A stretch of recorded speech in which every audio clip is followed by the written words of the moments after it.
Join over 5,000 attendees for the largest AI event in Asia, Super AI in Singapore, June 5th and 6th, 2024.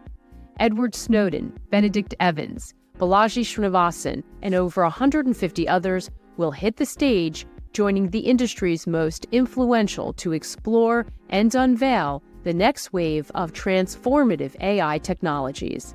Singapore will become a vibrant AI hub for a full week from June 3rd to the 9th, with over 150 side events that will make for unparalleled networking opportunities.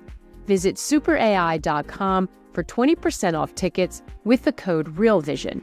Look for the link in the description.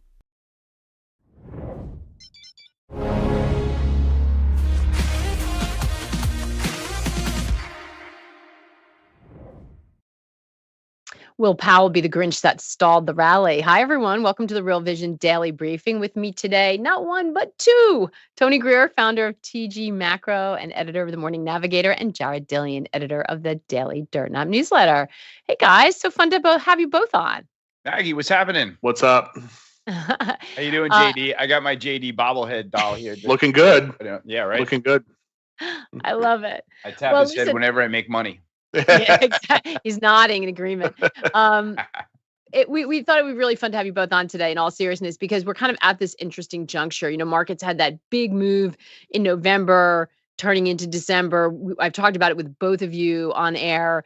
And then we've kind of been in this holding pattern for the better part of the last week, as everyone was waiting for the inflation data, but really more importantly for the Fed to see what they have to say. I just want to start with both of you. What's top of mind? And we're really running into the final stretch of the year as well. So what's top of mind for you both? And Tony, let's start with you. Okay. Today is kind of like a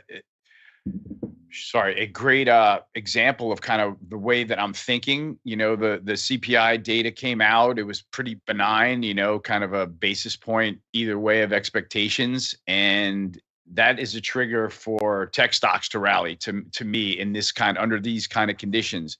And so today, like this is kind of what's top of mind, is making sure inflation is still in check, making sure there's no dislocations in the bond market. I mean, we're kind of past that already, but I think the more certainty that the stock market can have in that, the better it's going to perform. And you started off saying, is Powell going to be the Grinch? Man, I mean, he doesn't tend to top rallies over very often. So I'm going to take the other side and think that he's going to deliver the Santa rally. That's my opinion. That's what I'm looking for, Maggie. Awesome. Jared, what about you? How are you feeling about the market and kind of how it's positioned going into this Fed meeting? Well, I think, CPI today was kind of interesting. It's kind of bottoming out. I mean, if you look at the true inflation data, it's also at 3.1%. So I don't expect that we're going to get any lower inflation prints. The question is, we've heard a lot of chatter out of Fed officials about rate cuts. And I'm getting a lot of pushback from people that, people are saying, well, the Fed is not going to cut rates unless there's an accident or a crash or a meaningful rollover in the economy. And I disagree. I think the Fed's going to cut 100 basis points regardless, because they've over tightened. And real interest rates are over 3%, and they're going to take back some of that tightening. So that's the base case. That's kind of where 2-year notes are priced right now. We're pricing in about 125 basis points of cuts. So whether we get more cuts is really a function of what happens going forward. I think that the stock market is peaking sometime in the next week or two. I think stocks are going to peak. Not really sure what's going to happen, but I'm the sentiment guy, and seeing some not Tony, but I'm seeing some victory laps on stocks. We've seen the AAII data blow out to extreme levels. People are saying it's safe to go back in the pool. So, I think we're close to a top. And the other thing I get pushback on is people say, well, how can we have a meaningful sell-off in stocks in December, like towards the end of the year? I'm like, I don't know. It can happen. Like there's precedent for everything. So I think it's possible. So the point is, I'm not waiting until the new year to get short. Okay. It's funny. If I correct, Tony, last time we talked, we definitely talked about you nailing the rally in November. I feel like you got a little bit more balanced and you were a little bit more cautious. A lot of people were talking about a little bit of like consolidation or congestion in the beginning of December, and then just waiting to see what would happen from there. So, um, yeah, I don't know. Talk to me a little bit about this, the idea that, seasonally, I feel like even though everyone's expecting a Santa Claus rally and everybody says this is a seasonally strong time of the year, and to Jared, your point, they push back on you. I also feel like everybody hates this stock rally too. Like everybody thinks it's overdone. Everybody thinks that like they've been worried about it the whole way up. I feel like, I don't know. Like, what are you hearing anecdotally from people? I feel I kind of agree with you, Maggie, where I sense, I sense things where I feel like FinTwit is more balanced, where I do agree with Jared. I mean, the AAII bull index is right to the highs. CTA positioning is definitely long. I try not to get too wrapped up in that because it could always be one of those situations where people are long and right for a period of time, Mhm. So I'm definitely taking the sort of, I did sort of balance my bullish view off of the lows. We had 100 and change point S&P run, so I had to kind of temper that. And, I would say that we may be due for a waterfall, and I'm talking about a shallow one. And Mhm. I kind of feel like we're coming out of a spin cycle where the market couldn't get a handle on, which way it was going to trend, which way it was going to break up or break down. And now we've got some technical tailwinds that I think, we're at a resistance level in the S&P, but I feel like if we can clear another 30 or 40 points, that there could be a breakout to trade. So, I'm looking at it a little bit differently than Jared. I just don't think that while I do agree that there may be a 50 point, 100 point S&P pullback or something like that, I don't think that those are going to be where the real money is for the next, several months. I think that's going to be shallow. You might be able to catch it if you're really good and cover on the lows. But I think that there are people in line to get into this market because they feel like they missed that pivot into, Mhm. from tightening to easing, because it wasn't really clear there. There were some mixed signals from the Fed and mixed signals in interest rate projections. The one thing that's been kind of a steady indicator has been the curve for me. In twos, tens, as long as it's kind of stable right now and not jarring out of the inflation data, I can live with any kind of a pullback that I can trade higher and still look for higher prices in stocks. I wonder if so one of the things that's been so critical for stocks is treasuries, right? Everything's going to kind of has been depending on the direction of treasury yields. And I think this is why people are really anticipating this Fed meeting tomorrow, because not only are we going to get a presser, but we get the dot plot and the expectations, the economic forecasts and all of that. Um, we had Jim Bianco on yesterday, and he said something really interesting and I think a little bit contrarian. And he thinks that inflation has bottomed and is not shooting higher, but will be persistently a problem and sticky. And he thinks treasury yields are headed higher. 5.5 is where he thinks they could hit somewhere in 2024. That's pretty aggressive, and it's not something I've heard a lot of. How important is the direction of treasuries here? And does it feel like we've spent this whole year running from one side of the ship to the other, especially in the wake of those Fed meetings? Does it feel like those kind of big swings in bonds are still what we're in for, Jared? Yeah, I mean, first let me point out that the yield curve has now been inverted the longest in history. This is the longest that the yield curve has ever been inverted. And in order in order for my thesis to play out, you need the yield curve to bull steepen, right? Very rapidly. You need short-term rates to come down. Um, the pattern for the last few Fed meetings is that you get a pretty dovish directive and then Powell just starts crapping all over like the press conference. Yeah. So Throwing so bombs, throwing bombs about how hawkish, and he's not Arthur Burns. He is Paul Volcker, right? Like that's been the script. So I mean, I think that could happen tomorrow. Like honestly, I think yields are kind of in the middle of the range. I mean, I'm not going to say that 10 years aren't going to 5.5 next year, but Jim Bianco is he's been bearish on bonds at least for the last year plus. So I mean, Yeah. it's his hobby horse. So, Yeah. in order for rates to go meaningfully lower, we need some progress on the labor market. Like we need weak payroll prints, and the last one wasn't strong, but it was strong enough that yields went up about 10, 12 basis points across the curve. Mm. So really every claims number is important. Every payroll number is important. The manufacturing surveys don't really mean much at this point. We know that we're in a manufacturing recession. The one thing I will say, and I know Tony's going to pipe in on this, but the direction of the housing market is going to have a lot of influence on the economy here.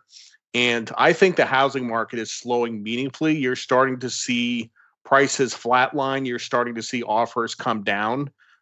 Here in Myrtle Beach, which is the number one highest growth area in the country, you have builders like Lennar and Dr. Horton that are offering huge incentives to move inventory, and the inventory isn't really moving.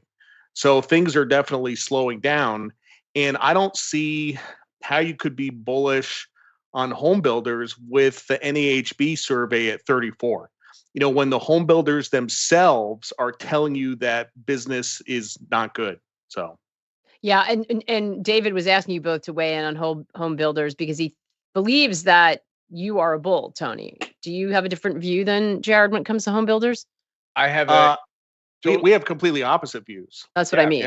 Yeah, we have totally opposite views, and we sort of timed it differently though, right, JD? Like I jumped in on the long side before you got bearish. Like I bought them 20% ago, right? I'm 20% in the money on that trade. So just want to point out, this is so important because time frame means everything, right? Like this is often where we say, oh, you have completely polar views. Well, it depends on if those time frames line up. But if you were already riding a 20% gain as a bull, then Maggie, the way that I approach this is very sensibly. I don't go and look to lock horns with Jared and need to beat my chest and get up here and shout that I won or anything like that. Like when I'm going to trade and I'm looking for things that tell me to exit, I have my ears wide open. When Jared says something like, I think these are short, then I'm sitting up in my chair, like wondering if I have to hit the ejector seat. So, that's very helpful to me to have him come along with me 18, 20% in the money in a position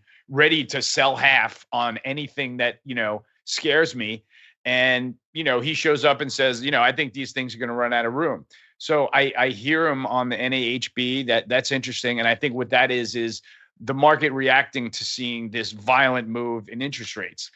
So we saw the violent move higher, and I don't think that home buyers have had the chance to adjust to the dip in rates much yet. This has been fairly recent. So I'm going to see if, rates kind of sort of level off here and we get more activity back in that sector. And maybe it's just a sector that saw a ghost and finally realizes that rates are going to pivot. And that's why, by the way, the home construction ETF just broke out to a new 52-week high. So I've got the technical tailwinds and I've got sentiment and positioning maybe working against me. So, my ears are wide open here, but I haven't made a trade yet to lighten up or anything like that. I'm just paying close attention when smart guys get bearish. That's the way I'm looking at it. And Jared, are you actually shorting the home builders, or you just have it on your kind of watch list because you're getting concerned about them? It's on my radar, and it's very close on my radar. Let's put it that way. So, yeah. The one thing I'll point out is that Toll Brothers, I think it was yesterday, reported like blowout earnings, which is, to be contrarian. It's usually the types of stuff that you see around the highs. So, I'm curious it's because you watch the housing market, and either of you can weigh in on this if you want. I'm not sure but it's been so discussed about the fact that the Fed may be easing, and the bond market moves rapidly these days, right? So people saw that big leg down in November. If you're in the market to buy a home and you're hearing interest rates are going even lower, does that sort of ice things for a while, Jared? While people say, well, I have the time to wait 3 months, maybe 3 months from now, they're going to be even lower. So I'm going to hold out. How do rate expectations factor into that activity? Well, rates came down 70, 80 basis points from the highs, 10-year rates, mortgage rates.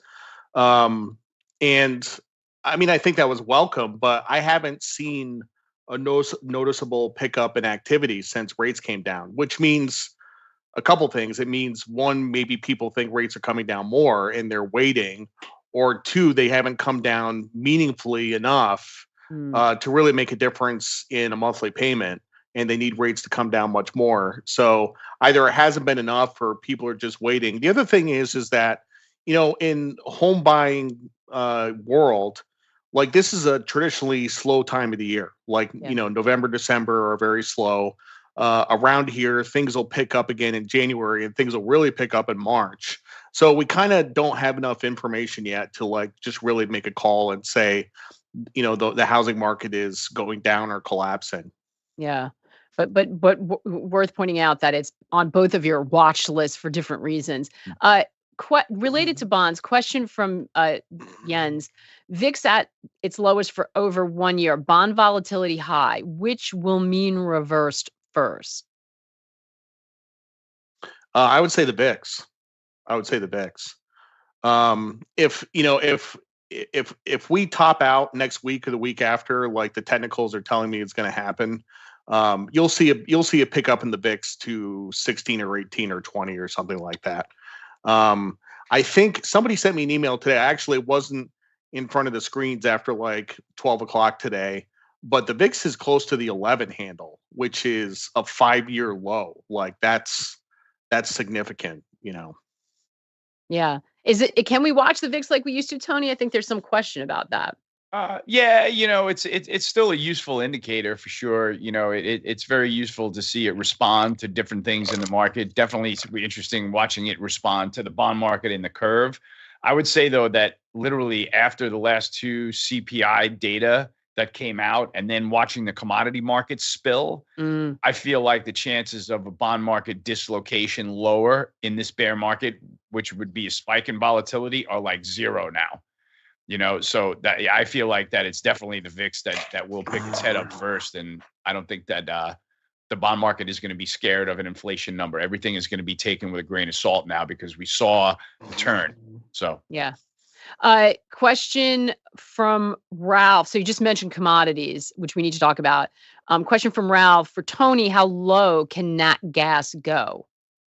Don't ask me, man. Natural gas is its own beast. It's going to settle back into a range somewhere between 2.5 and last sale after breaking down below 3. And, we've just we got hit with literally a string of above normal temperatures across the whole, blanketing the whole entire country. So that's like, if there's enough natural gas supply out there, the price is just going to keep grinding lower until something changes. And I don't have no skin in the game whatsoever. I'm watching crude oil much closer. That's a really interesting sort of forbidden fruit trade where the security looks like it's going to pull back to the previous range, except it keeps going, and so there's a little bit of risk in crude oil there. And I'm kind of watching out for that more so than following nat gas. I just feel like natural gas doesn't have, I don't think that it has tremendous downside from here. Like you wouldn't find me piling into a short trade below $3. So, at some point it'll level off and just be boring again, I reckon. Yeah. Does it seem like commodities are basing at all here, or do they all feel vulnerable to still the decline continuing? Tony. Oh, I'm sorry. I was making sure that was for me. Put it this way, this will be like the second or third week in a row of pretty steep commodity declines. I think oil is potential to be off like 6 weeks in a row now. So I don't really like to jump in front of these freight trains. We just broke through 70, like, shit through a goose, and we got to test the bottom of the range now, which is probably in the mid to low 60s. And, that's a really tempting buy the first time down. And if you get that wrong, you lose $10. So it's kind of gets a little bit slippery down there at the bottom of the range because you'll have CTAs piling in on the short side and they will take the piss out of the price. That's for sure. So, I want to make sure that I'm not wrong-footed in crude oil. I have no risk on in the sector at all, but I wake up with my eyes open every day. Yeah, I don't know where you get these sayings, Tony, but they're always new too. You have like an endless supply. I read a lot. I love it. So, What about JD? What do you think of commodities? yeah. Oil. I mean, it's in a downtrend. You know what I mean? Like, it's just that's real. I mean, like, it sounds like a dumb thing to say, and it's like really simplistic, but it's in a downtrend.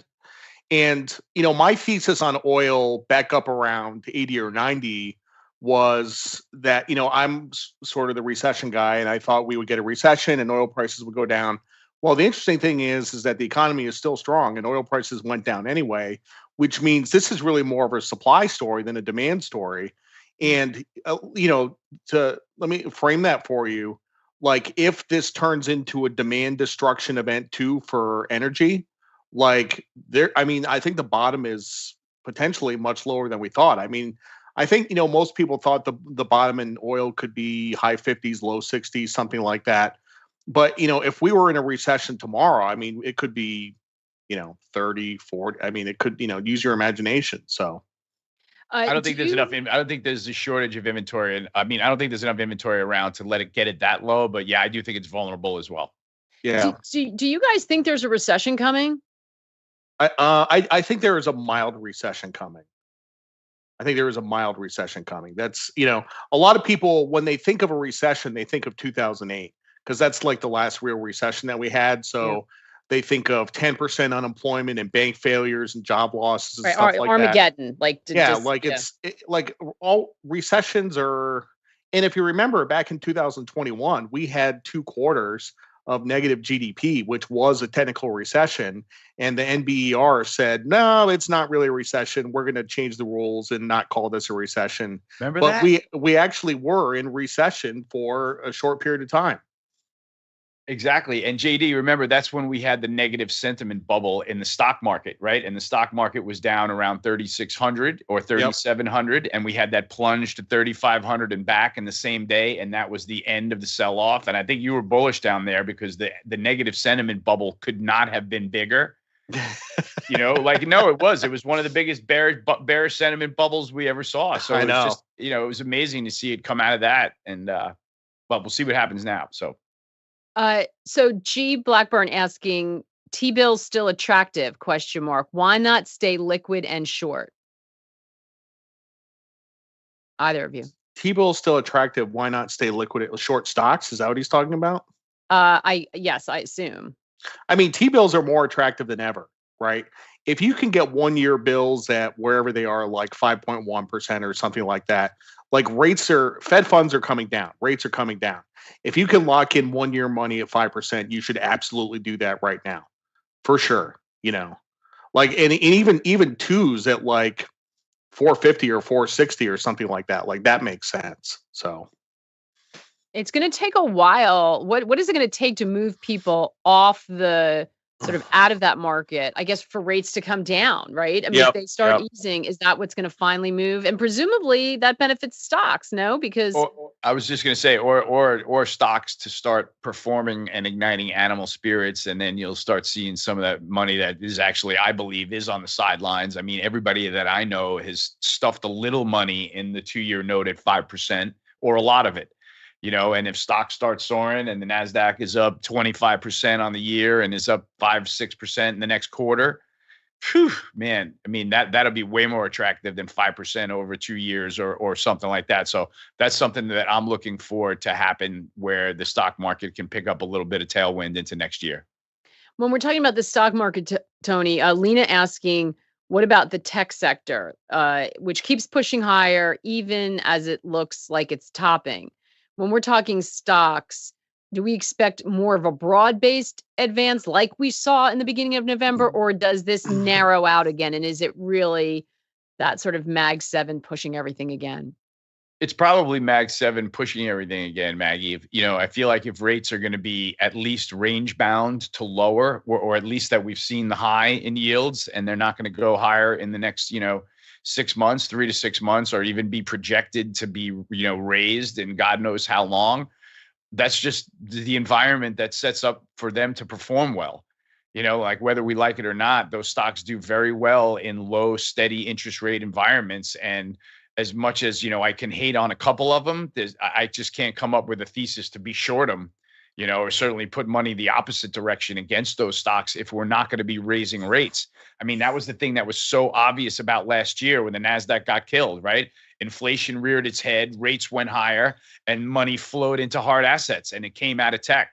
But if that dynamic is not going to be reconstructed, it doesn't have to come out of tech. It may just keep going in.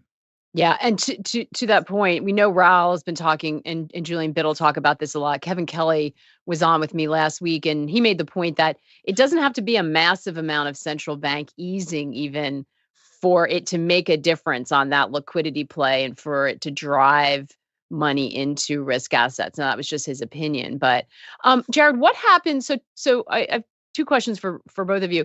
What happens if the Fed does its best to try to take the easing out of the market, takes it off its projections? Jay Powell does everything he can to, verbally indicate that they have no intention of easing in the near term. Does the market pay attention to that? It hasn't listened to them saying that to date. The gold market pays attention to that for sure. Gold and bonds don't like that at all. Stocks are going to do whatever the hell they're going to do, like that. Like that's, I mean, the other thing I want to point out is this rally that we've had from like 4150 in the S&P has been really like a historic rally. Like we had 3 runaway gaps. I don't think we've had a 1% down day in the last 2.5 months. I really don't. Somebody can check me on that, but I don't think we've had a 1% down day. There have been no pullbacks at all on this rally. Usually when stocks go up 10%, which is what they did, there's some backing and filling and up and down and stuff like that. But this has just been one way, and volatility has been smushed, and yeah, so. Yeah. So what happens, Tony, if I know you're a little bit shorter term, I'm sure, as you're positioning. What happens if we don't get an easing, but we also don't get hikes? What about just sideways? We all seem to be ricocheting from super easing conditions to, inflation roaring its head back and rates going all the way up. What if we just bump along here? To me, a sort of static to sideways rate path is really bullish for stocks. That's kind of the old 95 analog. And I'm not a chart analog. Like I don't line up charts and say, look, this looks exactly like the chart did that year, but I'm kind of a situational analog. And in 95, the market was dealing with a set of rate cuts, and then there were no more rate cuts, and Fed funds were in like a 75 basis point range for 18 months, and the market freaking exploded. And it was just that confirmation that the high in yields was in, and that wrestling with all of the activity and portfolio shifting that takes place around the turns, that's when those names finally kind of come to life again and start performing again. So that's how I look at it, Maggie. I still think that we can have that set up going into next year. Jordan asking, we're almost out of time, but I want to just squeeze a couple in. Jordan asking, and whoever, if anyone's looking at this, you can just shout, or if you both are, great. What do you think about XBI? Is biotech due for a breakout? I think at some point, Jared, that was on your list, but I can't remember if you were bearish or bullish. Are you looking at biotech at all? This was like last year. I was like, bottom feeding and scooped some up around 60 and sold it at 80 or 85. And I'm out of the trade right now. I don't really going on. There was, biotech was a big bubble a couple of years ago. It's down 60, 70% off the highs. I talked to biotech people and they really can't give me a clear answer as to when it's going to rally again. So any thoughts on that, Tony? Is that a sector you're looking at all? Sure. No, I don't know. I'm not a biologist, Maggie. You know what I mean? I know that. I don't know anything about biotech. I remember. Well, you know a lot about anatomy. A little bit. For Jordan, you might want to, I don't know if you were in that day, but go back and take a look at the conversation I had with Jeremy Schwartz from Wisdom Tree. I think it was 2 Fridays ago. At the very end, he talked about they have some research or have been looking at the fact that biotechs might be an area that really benefits from AI in a way that's underappreciated. It was sort of an interesting comment. maybe you can dig around and do some research on that, because it's something that's stuck in my mind if you're into the biotech space. Um, so anyway, listen, I'm conscious of Jared's time and both of your time. So it's very hard with two people not to go way over if we continue, but it was awesome to catch up with both of you. This is going to be a really critical week and you've both been spot on, really nailing the sentiment around all this. So totally appreciate you coming on and can't wait to talk to you on the other side of it as we circle into 24. Awesome, Maggie. Thanks, Awesome. man. Thanks, Maggie. Thank you so CPG. much. Thanks, JD. You're the best. I can't wait to be with you both in person too in 24. Soon. Got to gin something up. Soon.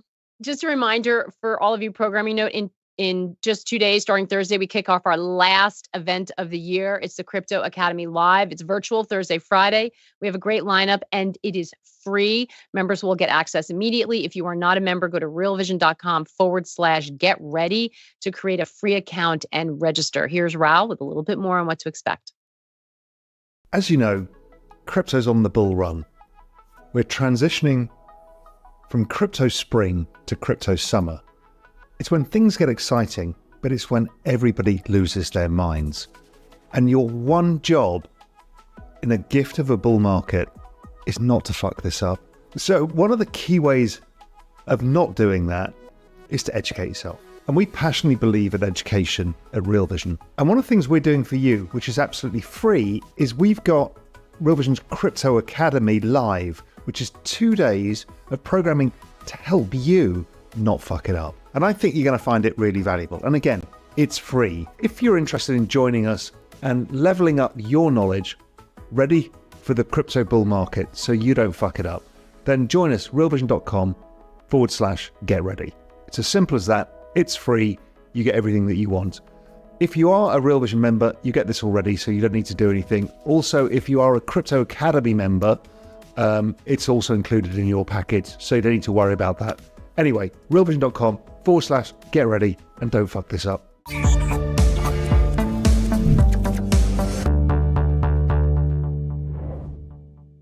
Join over 5,000 attendees for the largest AI event in Asia, Super AI in Singapore, June 5th and 6th, 2024.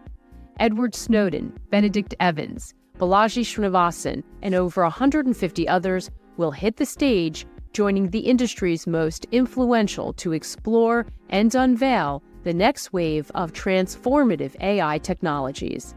Singapore will become a vibrant AI hub for a full week from June 3rd to the 9th, with over 150 side events that will make for unparalleled networking opportunities. Visit superai.com for 20% off tickets with the code REALVISION. Look for the link in the description.